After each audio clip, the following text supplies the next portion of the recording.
que valora lo propio, que busca la soberanía y la autonomía, digamos, de una comunidad que busca proveer por sí mismos en lo medida de lo posible. Entonces, hoy eso es el tema de mi clase. El título es Obstáculos estructurales a la localización, desafíos al desarrollo comunitario. Quisiera como dividir la clase en tres momentos, tres como impedimentos, tres obstáculos. El primero es un obstáculo que podremos decir cultural, o un obstáculo mental. Es el mito del desarrollo o el mito del progreso. Quisiera como ahondar un poquito más en casi esta nueva religiosidad, la espiritualidad de la modernidad, que es esa creencia que compartimos de que el ser humano existe para cada vez dominar más de la naturaleza, de tratar de controlar, de construir un mundo propio, donde el crecimiento económico siga, donde el desarrollo tecnológico cada vez es más fuerte, más poderoso. Esta idea de que el ser humano sigue como un aumento, una escalera, desde nuestros orígenes humildes hacia un futuro donde vamos a habitar las estrellas y vamos a andar en las colonias de Marte de Elon Musk. Ese es como un mito del progreso que yo siento que, bueno, en varias clases antes he tratado de criticar este mito del progreso, pero quisiera como decir que ese es algo que ya existe en la imaginaria social de casi todas las partes del mundo, a menos que nosotros vivimos como un tribu no contactado dentro del selva amazónica. Todos nosotros ya hemos sido contagiados con este como nueva religiosidad, esta creencia, ese mito que da sentido a la modernidad, que es la idea del progreso continuo y sin fin. Entonces, quisiera que habláramos un poquito sobre este impedimento. Eh, Número uno. El segundo es un tema más estructural en términos económicos. La globalización económica, la codicia de las grandes empresas y multinacionales, y formas de neocolonialismo, como estos modos de acaparamiento de tierra que existen hoy en día. Aquí en Centroamérica, donde yo vivo, y en América Latina y en todas partes del mundo, existe una alta conflictividad entre comunidades rurales, comunidades que viven cerca de la tierra, pueblos indígenas, comunidades campesinas, comunidades agrarias y esta forma de extractivismo, una economía en base de extracción de recursos, desde la minería, la producción de energía a través de grandes hidroeléctricas, extractivismo en forma de forestería, de monocultivos. Hay varios ejemplos de este extractivismo, pero eso causa una gran conflictividad y en muchas comunidades imposibilita una forma de vida donde la soberanía local es lo que valga. Entonces quisiera dar algunos ejemplos de eso y ahondar en algunas estadísticas que demuestra cómo esta forma de economía globalizada que busca extraer va a ser cada vez más una amenaza para los que todavía vivimos del campo, los que trabajamos con comunidades rurales, con pueblos indígenas, con comunidades campesinas. Y por último, quisiera ver un tercer impedimento obstáculo a la localización, que sería el Estado paternalista. Y cuando hablo de eso, obviamente yo siento que el Estado, cuando hay ejemplos de buen gobierno, de democracia en acción, donde realmente las necesidades y los deseos del pueblo sean escuchados y transformadas en políticas públicas que son beneficiosos para el pueblo, eso es un ideal. Sin embargo, yo siento que tal vez desde el nacimiento del Estado, pero esta construcción del Estado-nación hoy en día funciona bajo una modalidad donde la gente espera que el Estado provee todo, ¿verdad? Donde es el Estado que debe de administrar el bien del pueblo. Entonces, toda esta como dinámica de un derecho humano que es algo que uno exige que el Estado cumpla. De cierta forma arrebata la iniciativa propia, arrebata la idea de soberanía propia, ¿verdad? Entonces no voy a hablar mucho de eso ahorita, pero yo siento que eso es algo que nosotros ya hemos comenzado a internalizar que dificulta o imposibilita un sentido de permanencia comunitaria, de localización, de fortalecimiento de la soberanía de la comunidad. Entonces, vamos a comenzar ahorita con el primero, el mito del progreso y el desarrollo. Este autor que se ve aquí se llama Paul Kingsnorth. Él es un escritor que escribe en inglés, por algunos de sus artículos y sus ensayos han sido traducidos a español. Pero él acaba de escribir, bueno, escribe ensayos muy fuertes en contra de lo que él denomina la mentalidad de la máquina, ¿verdad? Entonces, él dice que la internalización de una forma de entender el mundo occidentalizado, una forma de entender el mundo que nació en Europa, pero hoy se ha sido colonizado nuestras mentes en todo el mundo. Él dice que eso tenemos un mito, ¿verdad? Y otra vez, es casi como una nueva religión. Hoy la religión es el catolicismo, las iglesias evangélicas, van para abajo en términos de la cantidad de gente que participan. Pero eso no quiere decir que no existe como religiones. O sea, él dice que donde las iglesias desaparecen, entra esta nueva como religiosidad cívica, social del Estado, donde creemos mucho en este mito de la abundancia sin fin, del crecimiento económico sin fin.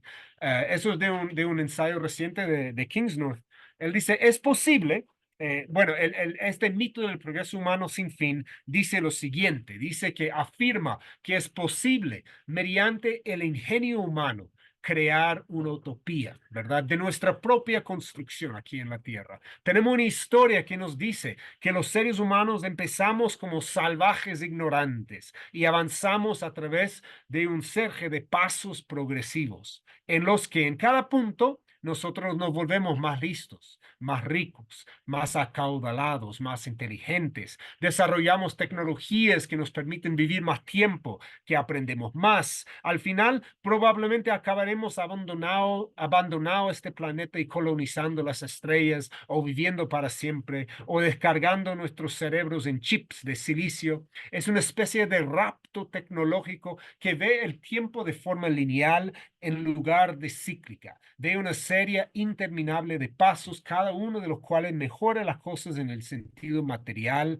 de la anterior. Entonces, esa es la esencia de este primer como obstáculo a la localización, ¿verdad? Es un obstáculo mental, ¿verdad? Antes, nuestros antepasados, los pueblos indígenas hoy en día, no tenían esta visión lineal del tiempo, de que el ser humano comenzaba en el fango primordial, pero íbamos saliendo adelante a través de la tecnología, a través de conquistar la naturaleza, dominarlo, hacerlo funcionar por nosotros mismos, ¿no? No, los pueblos indígenas tenían una cosmovisión cíclica, ¿verdad? Donde el ser humano existía dentro de los ciclos de la naturaleza, ¿verdad? Pero hoy en día todos tenemos esa idea de que el estilo de vida que heredamos a nuestros hijos tiene que ser mejor de lo que tenemos nosotros, que tienen que tener más tecnología, más dinero, más facilidades, más, o sea, más y más hasta que ya dejamos este mundo y conquistamos las estrellas, ¿verdad? Y este mito es algo que tenemos todos dentro de nuestra mentalidad, ya es una forma colonialista de la mentalidad, de la epistemología del ser humano.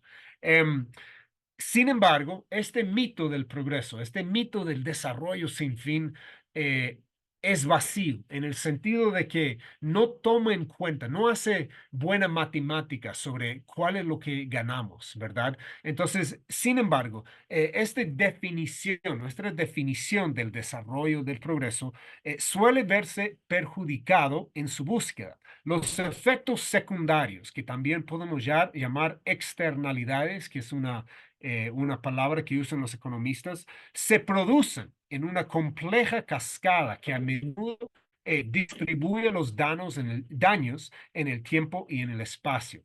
¿Qué quiere decir? Cuando nosotros pensamos que el desarrollo implica cada vez más crecimiento económico, más consumo, más extracción de recursos, más tecnología, siempre estamos pensando en lo que ganamos, ¿verdad? Pero no pensamos en lo que se pierda. No pensamos en lo que se daña, no se piensa en todas las crisis ambientales y ecológicos y sociales que se avecinan, ¿verdad? Y tomamos como yo soy agricultor, siempre me gusta, digamos, como ver ejemplos desde la agricultura. Entonces, tomamos el ejemplo de la Revolución Verde. En los años 50 y 60, después de la Segunda Guerra Mundial, comenzó a haber un montón de tecnologías, ¿verdad?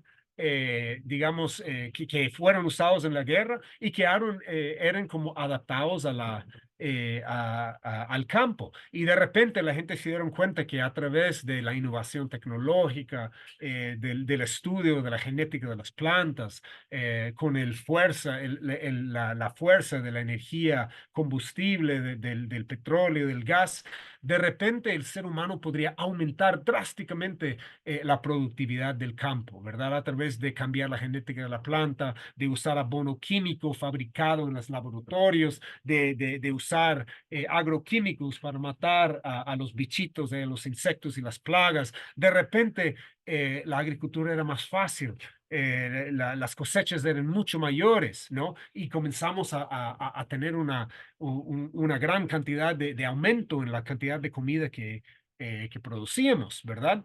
Pero solo veíamos el lado positivo. No tomamos el tiempo para ver cuáles eran, en este caso, los efectos secundarios de este crecimiento, de este progreso, cuáles eran las externalidades de ese tipo de desarrollo. Y hoy es algo que todos sabemos, ¿no? La contaminación ambiental, la cantidad de agroquímicos, hasta el hecho de que hoy todo ser humano tiene tóxicos en su sangre, en la leche materna. Todos tenemos glifosato, que es un herbicida que ya sabemos causa cáncer. No hay ningún ser humano que no tiene eso dentro de nuestro cuerpo. La cantidad de suelo fértil ya se está desapareciendo, de modo que ya dicen que solo tenemos 50 años de cosecha hasta que se acaba esta pequeña capa de suelo fértil en lo que dependemos como vida, ¿verdad? Hay un libro muy interesante de un autor que se llama Charles Mann, que en inglés se titula el mago y el profeta. Y él sigue las historias de vida de dos personas, uno que se llama William Vogt, que era uno de los primeros ecologistas que pasó mucho tiempo aquí en América Latina. Y él creía que al utilizar el ser humano y la sociedad humana más de lo que nuestro planeta tiene para dar, nuestra prosperidad nos llevaría a la ruina. Su lema, su mantra era recortar, ¿verdad? Aceptar cierta cantidad de limitaciones. De lo contrario, todos vamos a salir perdiendo. Entonces, el profeta William Booth, esta mentalidad que veía que el progreso traía milagros, pero venía también con reales perjuicios. Y el mayor perjuicio era que íbamos a querer siempre más de lo que nuestros ecosistemas podrían dar. En cambio, Norman Borlaug, que era un químico, un científico que de hecho ganó el premio Nobel si no me equivoco, en química, él era uno que estudiaba la genética de las plantas, que era uno de los fundadores de la Revolución Verde, ¿verdad? Y él puso el mundo al servicio de nuestra especie, ¿verdad? Sus investigaciones para producir modernos cultivos de alto rendimiento que luego salvarían a millones de personas del hambre. Innovar era el grito de Borlaug. Solo así vamos a ganar todo. Entonces, Borlaug era como el fanático de eso, del mito del progreso, ¿verdad? De que a través de la innovación, del mente humana, de nuestra creatividad, íbamos a poder siempre ir conquistando más de la naturaleza, aumentando nuestra capacidad de vida, los recursos disponibles para nosotros, ¿verdad? El problema con la mentalidad que encapsula un señor como Borlaug y esta mentalidad del desarrollo sin fin, del mito del progreso, es que nosotros medimos y optimizamos el progreso solamente en función de un conjunto muy limitado de parámetros, ¿verdad? Cuando medimos el progreso, cuando medimos el desarrollo, eso está centrado principalmente en términos como el crecimiento económico, la adquisición de tecnología, el uso de recursos que están disponibles para las sociedades humanas, ¿verdad? Entonces, así es como medimos el progreso. Si algo existe para aumentar la cantidad de dinero, es bueno, ¿verdad? Si existe para aumentar el consumo, para avanzar la tecnología, nosotros lo consideramos como parte del progreso, ¿verdad? Sin embargo, este, definición, esta medición del desarrollo y el progreso no toma en cuenta todo aquello de lo que depende nuestra existencia, ¿verdad? Nuestro progreso seguirá siendo inmaduro y la humanidad continuará su ciego empuje hacia un precipicio civilizatorio si no tratamos de incorporar más formas de medir. ¿Verdad? Por ejemplo, yo estoy ahorita mirando un bosque, ¿verdad? Un bosque hermoso en la montaña más alta del Salvador. Nosotros vivimos en las faldas del Cerro del Pital, que es la montaña más alta de El Salvador, y todavía existe un bosque nativo, un bosque hermoso, ¿verdad?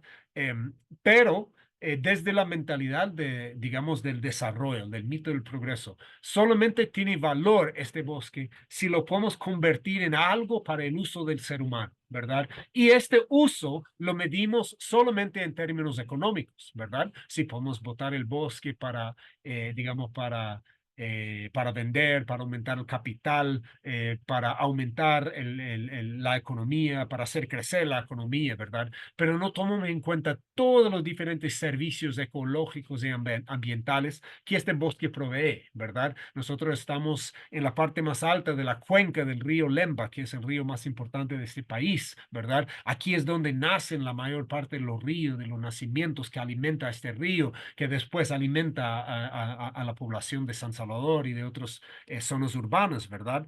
Esta narrativa dominante del progreso es la idea omnipresente en nuestra cultura de que la innovación tecnológica, los mercados, nuestras instituciones de investigación científica y educación permiten y promueven una mejora general de la vida, ¿verdad? Y el problema, siento yo, es que la gran mayor parte de los ONGs, los que trabajan en el mundo de desarrollo, siguen midiendo el progreso y el desarrollo en esta forma muy reducida, ¿verdad? Nosotros cuando estamos escribiendo nuestros informes de proyecto, tratamos de decir cuánta ha aumentado la capacidad económica de la comunidad, ¿verdad? ¿Qué tanto mejoró la economía familiar? ¿Qué tanta avanzó en términos de reducción de pobreza? Todas esas cosas pueden ser importantes, deben de ser medidos, pero también se tiene que medir cuáles eran los efectos de ese crecimiento económico. La gente hicieron crecer sus salarios y en cambio están destruyendo el base, que es el ecosistema, el medio ambiente. El campesino está aumentando su productividad, pero al mismo tiempo se está llenando el cuerpo de él y de su familia de agroquímicos que causan cáncer. El bosque está siendo convertido en recurso económico, pero ¿cuál es el efecto, digamos, cuando ya no tenemos bosque en los mantos acuíferos, en los ríos, en los nacimientos? Esos son cosas que no se preguntan porque tenemos internalizado este mito del progreso, ¿verdad? Que lo único que vale es que crezca la economía y esperar que en el futuro los científicos, los tecnológicos van a encontrar formas de responder los problemas que nosotros tenemos, ¿verdad? Nuestra idea de progreso necesita madurar. Eso es, o sea, y la forma de que madure es a través de cuestionar este mito, ¿verdad? Si queremos que la humanidad sobreviva y prospere en un futuro lejano, debemos transformar y elevar la idea de progreso a algo que es verdaderamente bueno y digno de nuestra búsqueda y aspiración compartido. A medida que comprendemos mejor el universo y encontramos nuevas formas de cambiarlo con nuestras tecnologías, debemos tener en cuenta la infinita onda de causa y efecto que va más allá de nuestros objetivos inmediatos. Debemos tener en cuenta tanto las ventajas como los inconvenientes que seguirán afectando la realidad mucho después de las tecnologías de hoy se hayan ido. Eso es una, digamos, la conclusión de un documento que escribimos junto con unos amigos, tratando de preguntar o criticar una forma una concepción de desarrollo muy limitado, ¿verdad? Y por último, yo siento que el opuesto de este mito del progreso, ese concepto de desarrollo muy limitado, es la localización, ¿verdad? Lo que habíamos hablado al principio, la idea de soberanía, devolviendo la soberanía a la comunidad, al pueblo, a la capacidad de las comunidades de proveer por sí mismos, ¿verdad? Las comunidades localizadas, arraigadas a pequeña escala y organizadas para atender sus propias necesidades, son la mejor manera para responder a problemas y cuestiones reales que afectan al bienestar propio, de reducir las vulnerabilidades asociadas con el tecnopolio globalizado en que vivimos y de crear estilos de vida dignos en lo que el ser humano pueda ejercer cierto grado de autonomía y agencia sobre sus vidas, ¿verdad? Entonces yo considero que para cuestionar este mito del desarrollo y el progreso, lo que tenemos que hacer es tratar de enfocar el poder otra vez en una escala distinta, ¿verdad? En las comunidades locales que tienen la capacidad, como decía, para responder a sus propias necesidades, reducir vulnerabilidades a esta economía globalizada en que vivimos y crear vidas dignos, propios de ellos mismos. Va, ese es el primer como obstáculo, impedimento que quería hablar, que ya, como decía, es algo más mental, algo más cultural, incluso podría decir espiritual, una forma de concebir el mundo. Pero eso no es el único obstáculo a este proceso de localizar nuestras vidas, de construir economías locales fuertes, expresiones culturales propios, ¿verdad? También existe toda una forma, las formas estructurales de la globalización económica, la codicia de las grandes multinacionales y el neocolonialismo. Quisiera compartir algunas estadísticas que muestra cómo es que eso es realmente una amenaza cada vez más latente y más potente hoy en día. Se prevé que el consumo humano en nuestra sociedad ya globalizada de los recursos naturales alcance la asombrosa cifra de 140.000 millones de toneladas anuales en el año 2050. Estos recursos incluyen los minerales, las minas, los combustibles fósiles, el biomasa. Los recursos naturales, también conocidos como reservas naturales, son bienes biológicos, minerales, estéticos, proporcionados por la naturaleza sin intervención humana, incluyendo los bosques, aguas superficiales, subterráneas, las tierras fértiles, así como los recursos energéticos como petróleo, gas natural, energía geotérmica, etcétera, etcétera. Em, el base de toda economía, sea una economía localizada, una economía familiar, una economía nacional, una economía de un gran multinacional, todo se base en lo que nuestro planeta produce, ¿verdad? Al final, los recursos naturales es el principio y el fin del crecimiento económico, ¿verdad? Hoy en día podemos hablar del bolsa de valores, de las entidades financieras, del crecimiento de ese tipo de riqueza fantasma, pero al final todo regresa a la tierra. Y debido a este mito de progreso, de este deseo de consumir cada vez más, la demanda global por los recursos naturales sigue en aumento. Para el año 2060, dice ese gráfico, el uso de recursos, de todo tipo de recursos, del agua, del suelo, de los metales, de los minerales, de los combustibles fósiles, incluso de las tecnologías verdes, de la silicia para los paneles solares, del cobre para los diferentes tipos de energías renovables que necesitamos. Todo eso va a seguir en aumento por un 60%, ¿verdad?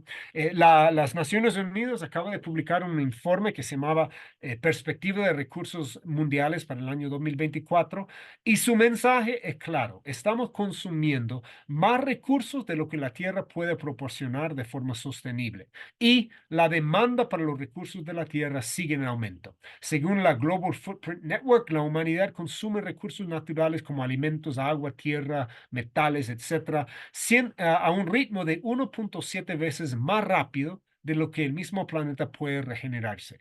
Eso, sí, eso implica que estamos utilizando los recursos que producen 1.7 tierras. Obviamente no tenemos 1.7 tierras, tenemos un tierra. Entonces, obviamente eso no es distribuido digamos, fuera como homogénea, ¿verdad? Una persona promedio que vive en el mundo desarrollado en Estados Unidos, en Europa, en ciertos países de Asia, están usando mucho más de los recursos que un campesino pobre de América Latina, un campesino africano, etcétera, ¿verdad? Sin embargo, a nivel globalizado, la demanda para los recursos que provee, que son como el base de este motor económico globalizado, viene de la tierra, ¿verdad? A pesar de la retórica optimista de Silicon Valley y de otros, la tecnología verde, la transición verde, no va a solucionar nada, ¿verdad? No va a reducir la demanda globalizada para los recursos, más bien va a aumentar, ¿verdad? La transición a las tecnologías verdes, a los vehículos eléctricos, a los paneles solares, a los turbinos de viento, etcétera, etcétera, probablemente supondrá una demanda aún mayor de materiales vírgenes, como el litio para las baterías, el oro y el cobre para las tecnologías, todo eso de los recursos raros que son los que hacen funcionar nuestras tecnologías, esas computadoras, los teléfonos inteligentes que usamos, ¿verdad? La pregunta que tenemos que hacernos es, ¿de dónde vienen estos recursos, verdad? ¿De dónde va a venir?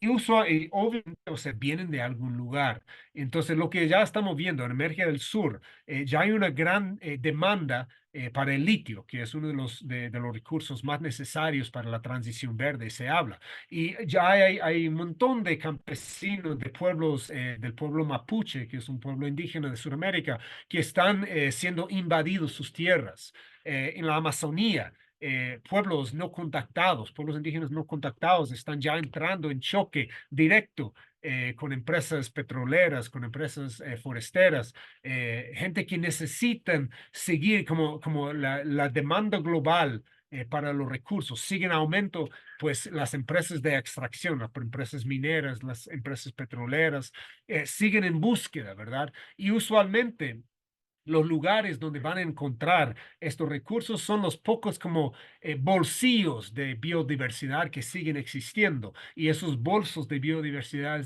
son los lugares que han sido protegidos por los pueblos indígenas, los pueblos campesinos, los pueblos rurales.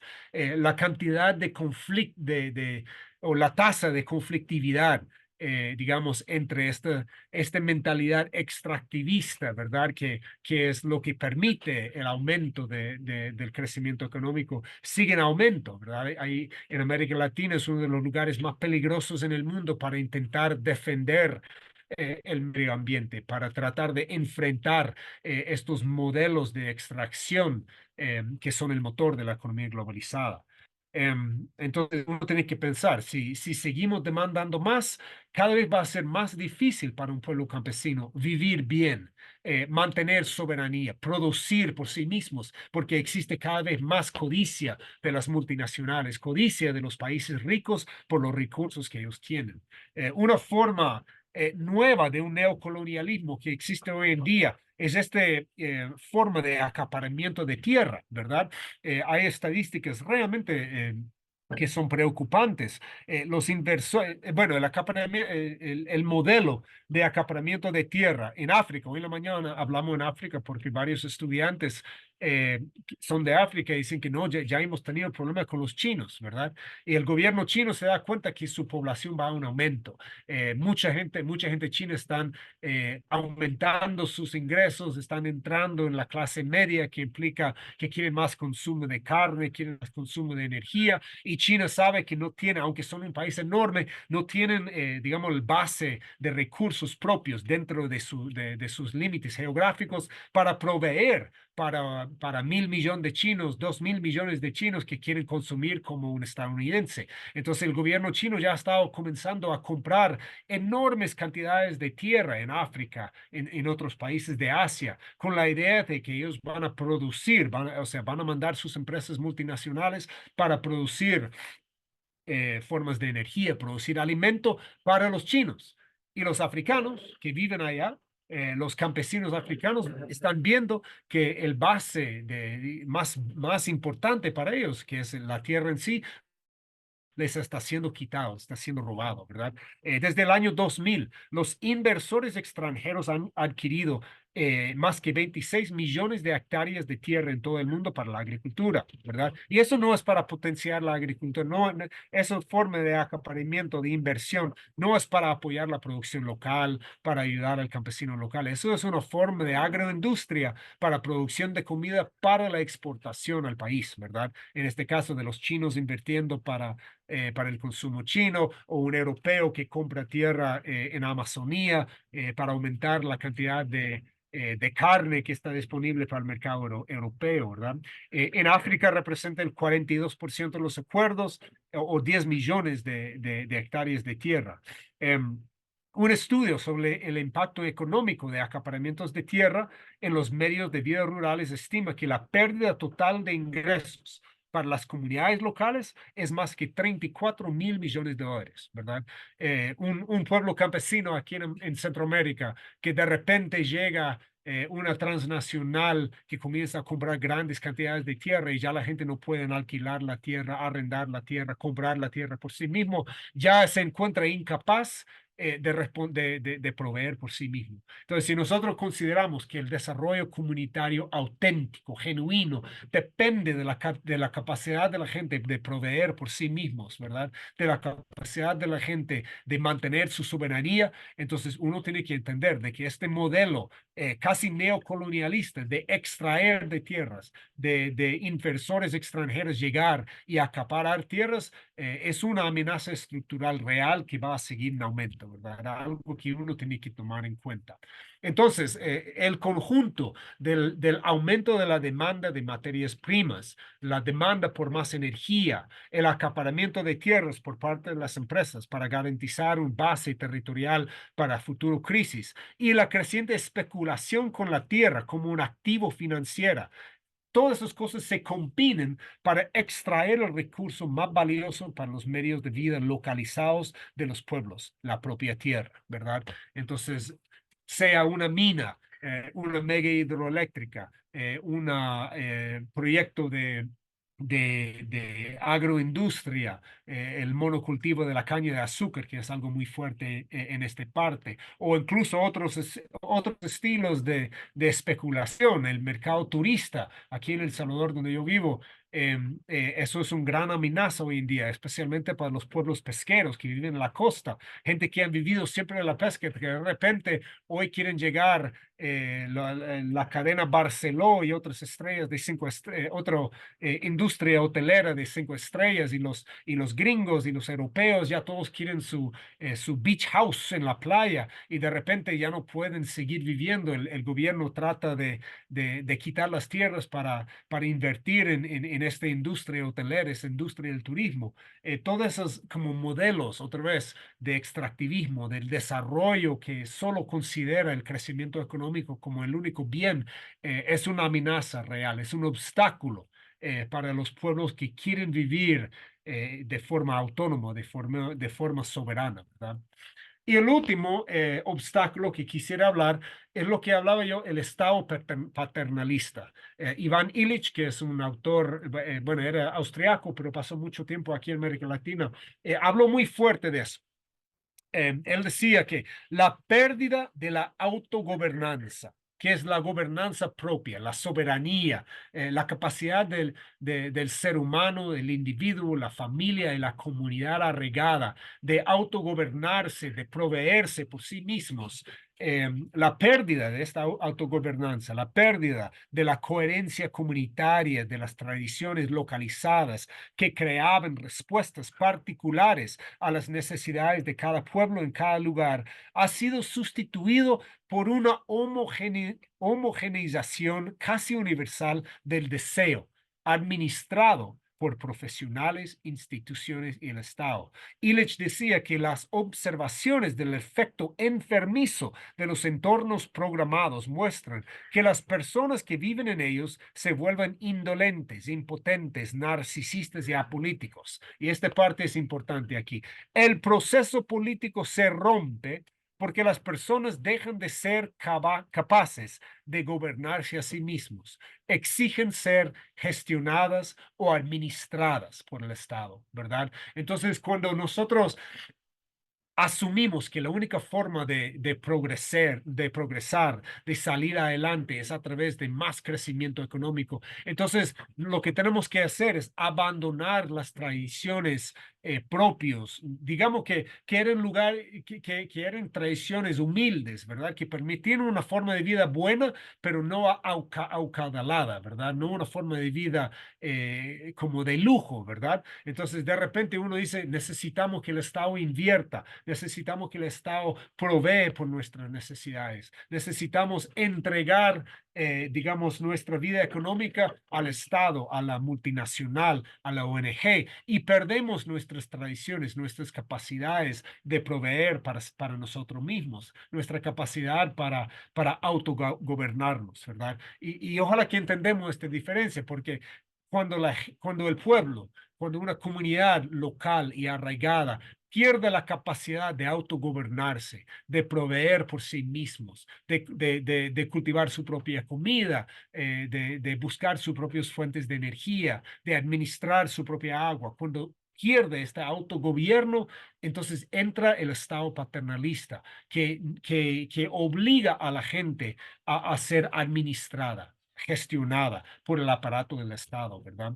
En la mayoría de los casos, las regiones y comunidades fuertes y semiautónomos no pueden coexistir con un Estado que por definición necesita imponer un sentido de legibilidad a las personas, el territorio y los recursos que comanda. El Estado exige una cierta forma de obediencia a su definición o concepto del progreso y el desarrollo, que puede estar muy en contraste con lo que una comunidad considera para sí mismo. Por ejemplo, lo que mencionaba antes, las comunidades que viven cercanas a lugares en los que se prevé la inundación de presas o la explotación minera o zonas destinadas al desarrollo del megaturismo, ¿verdad? Aquí en El Salvador hay varias comunidades pesqueras que están ahorita en un gran conflicto con el Estado, porque el Estado dice que ustedes necesiten que nosotros hacemos crecer la economía. Y la mejor forma que sabemos hacer eso es explotar nuestro recurso de las playas hermosas del Pacífico que tiene el Estado. Y la pequeña pesca artesanal no trae mucha rentabilidad. No es algo que nos va a hacer crecer la economía. Lo que tenemos que hacer es sacar estas comunidades pesqueras, sacar a esos pescadores de la playa para que el Barceló y el Marriott y los inversores del Bitcoin los ricos de Estados Unidos que pueden venir a poner su Airbnb, su hotel, su chalet, eso es lo que va a hacer crecer la economía. Entonces, obviamente, esta forma de desarrollo choca con la visión autónoma de un pueblo pesquero que siempre han vivido de una forma humilde pero digno, proveyendo por sí mismos, de una comunidad donde los pescadores se levantan de madrugada, van a pescar sus pescados, sus camarones, regresan a la tarde a vender en el mercado. Esta forma de vida, que es una forma de vida localizada, autónoma, propia, soberana, entra en choque con el Estado que tiene una visión de desarrollo, de desarrollo y de progreso muy distinto, ¿verdad? Y yo siento que es importante entender que al final de cuentas, la historia del Estado, ¿verdad? El Estado nace, digamos, el Estado, debido a su composición histórica, tiene que entrar en choque más que todo con las comunidades rurales. James Scott escribió un libro que se puede encontrar en español que se llama Against the Grain o Contra el Grano, una historia de los primeros estados. Y él dice que el Estado se ha definido y ha respondido siempre a los intereses de las poblaciones urbanas. Las áreas rurales, también conocidos como el interior, siempre han sido la base productiva de la que depende la existencia del Estado. Desde los primeros estados que nacieron en el Medio Oriente, en Mesopotamia, en Egipto, los primeros estados aquí, digamos, los estados de los mayas, de los incas, en general, eran gente que creaban los primeros centros urbanos, pero la existencia de este centro urbano dependía de la extracción del excedente que hacía el base del, digamos, del productor. del pueblo indígena, del campesino, de los que vivían en la tierra y los que en los centros urbanos existían y prosperaban a través de los impuestos, de la extracción, de la militarización que sacaba de la productividad del campo, ¿verdad? Y eso obviamente nosotros no debemos de pensar de que eso ha cambiado.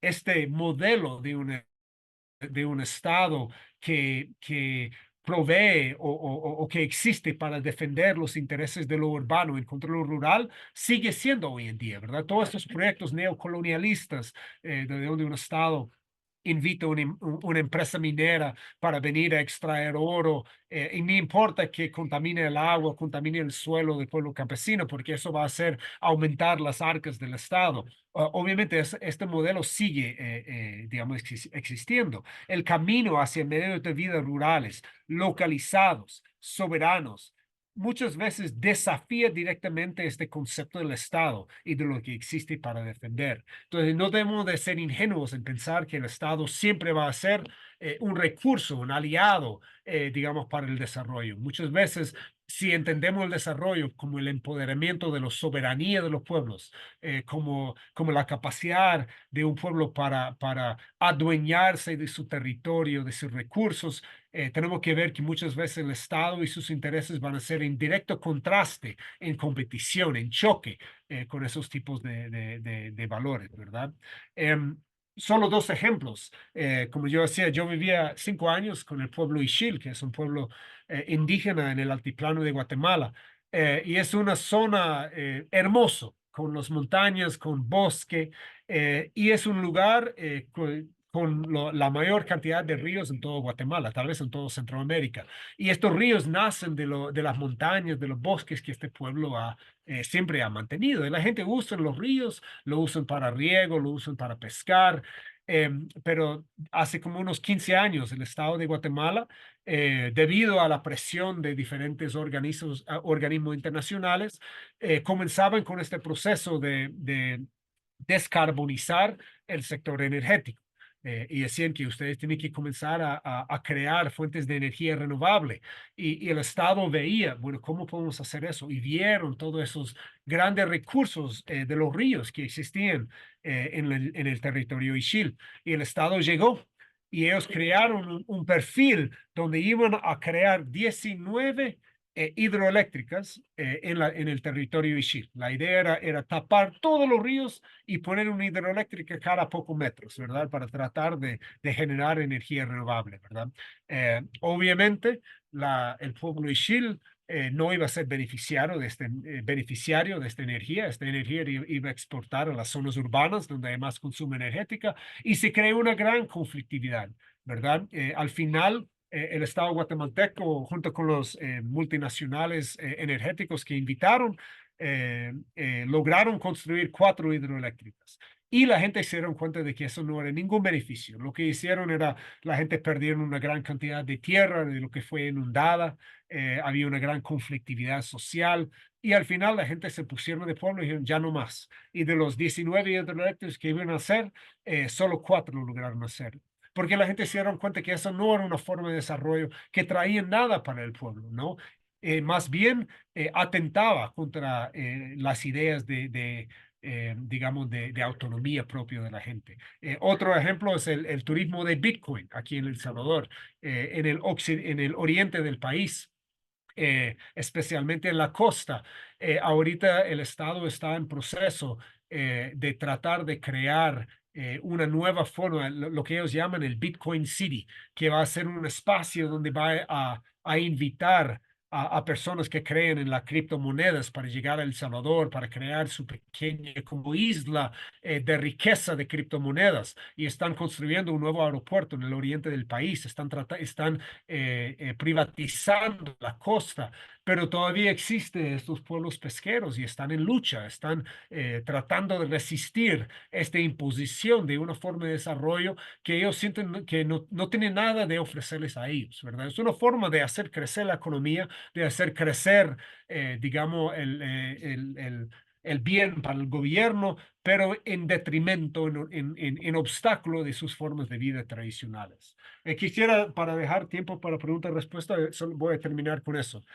Yo considero, y eso otra vez es una frase de Iván Illich, él dice que una sociedad que está atrapada en la carrera por lo mejor, una sociedad que siempre busca lo mejor, los límites al cambio se viven como una amenaza, ¿verdad? Cualquier conceptualización de un límite, ¿verdad? De una barrera es algo como una amenaza, ¿verdad?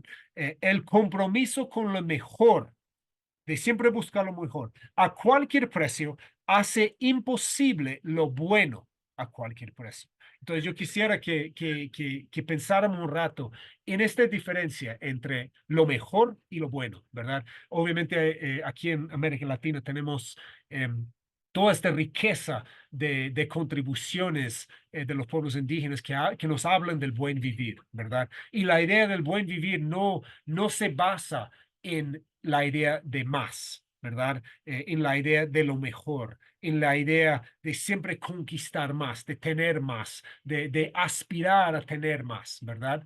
El buen vivir se basa en lo bueno, ¿verdad? Entonces yo siento como que lo que Illich nos está invitando es pensar en la diferencia entre lo bueno y lo mejor, ¿verdad? Y pensar como cómo es que realmente los que trabajamos en proyectos de desarrollo, trabajamos en el mundo de desarrollo, podemos ir fortaleciendo los espacios, los lugares, los pueblos campesinos e indígenas donde todavía existe este deseo de vivir una vida localizada, soberana, propio, ¿verdad? Entonces lo voy a dejar así, voy a dejar de